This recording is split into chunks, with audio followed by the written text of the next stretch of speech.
За энэ зургийг GeoGebra дээр яаж зурах вэ? За дэлгэр маш нэг саналыг нь өгсөн байна. Энэ бол зөв. За би хоёрдугаар хувилбарыг та бүхэнд санал болгох гэдэг. За тэгэхээр энд байгаа зургийг өөрийг нь шууд копидоод энэ ямар ч функц байж болно шүү дээ. Дурын ямар нэгэн мөрий байна гэж үзээд хэрхэн байгуулах вэ гэдгийг авч үзье. За тэгэхэд бол би GeoGebra-га тооцоолоороо нээ.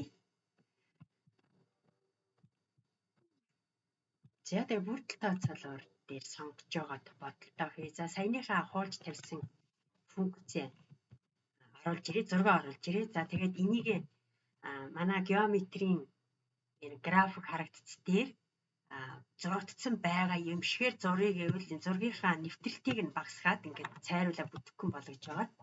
Энэ зургаа яг координат систем дээр байгаа мэтээр ингэж тааруулж тохируулж зурах гэдэг. За тэгэхээр энэ маань за 0 нь одоо энд харагдаад нэг нь масштабын тааруулахын тулд зургаа жоохон багасгах хэрэгтэй харагдаж байна. За нэг иймэрхүү мэхтэй багасгаад энэ тооцоолоор дээрх граф харагдцтайгаа ерөнхийдөө тагцуулаад тавьчлаа гэдэг ингээ бодчих тий. За ингээ бодчих. За ингээ тавьчлаа. За тэгээд ойролцоогоор энд байгаа функц маань за яг нэг их хуваах нь x функцтэй бол ойролцоо харагдчихээн. За гэхдээ дурын функц байгаа тохиолдолд нь одоо энэ функцээ самбар дээр бид нар ингээ нөгөө шохоогоор зурх эсвэл дэвтэр дээр үзгээр зурдаг шигээр зурья гэвэл тэр дижитал тэрэгсэл төвл маань юу вэ гэхээр энэ гараар зурсан дүрс гэж байна. Гараар зурсан дүрс гэдэг энэ хэрэгслийг ашиглаад энэ дурын мөрийн маань f od x гэдэг x-ээс хамаарсан функц хэлбэртэй болж бичигддэг байна. За тэгэхээр одоо би энийг ойролцоогоор функцээр зуръя. За тэгээд ингээд ойролцоогоор төхүүлээд би ингээд зурчлаа гэж бодъё. За тэгэнгүүт энэ маань ингээд гараар зурсан дүрсийг ойролцоогоор таймлаад ингээд функц болоод энд гараад ичээ байхгүй юу?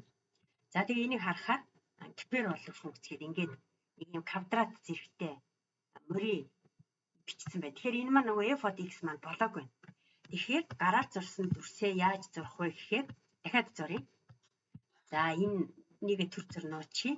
За гараар зурсан дүрсээрээ дахиж зурхтаа би яг энэ хэсэгт нь нэг иймэрхүү функцээр ингээд зурчих. За.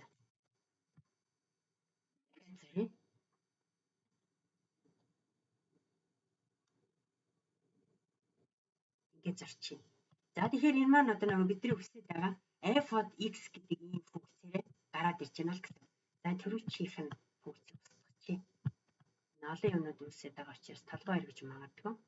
За ингээд функцээ таймлаад ингээд гараар зурсан дүрс болгоод f od x гэдэг функц болгочлаа. За тэгэхээр энэ функцийг бид нар одоо a завсраас одоо b завсардаг одоо тодорхой интеграл буюу энэ талбайн хэсгийг бодож харуулах гэдэг байгаа. Тэгэхээр хэдүүлээ а завсар өгөх хэрэгтэй хамгийн түрүү. За x тэнцүү а гэдэг завсар. За а гэдэг завсар манай тохиолдолд бол 1 байна. За b завсар маань болохоор x тэнцүү b гэдэг чи. За b маань бол ойролцоогоор энийг 5.6 ч юм уу байх шиг байна. Тэгэхээр энэ дээр b бодоход 5.6 гэдэг өгч. Тэгэхээр завсар маань а-гаас b гэдэг завсар гараад ирлээ. За тэгээд эдгээр шугамудаар хүрээлэгдсэн дүрсийн талбай гэсэн үг ерөнхийдөө за тэгвэл интеграл гэдэг функц команд бид нар биелүүлэхийн тулд интеграл бол ямар утга авах вэ гэхээр функцээ өгнө x-ийн эхлэх утга төгсгөлийн утга гэсэн энэ сонголтоор бичиж. За тэгэхээр функц маань бол f байгаа, гараар зурсан дүрс маань f байгаа. За эхлэлийн утга нь бол a байгаа, төгсгөлийн утга нь b байгаа.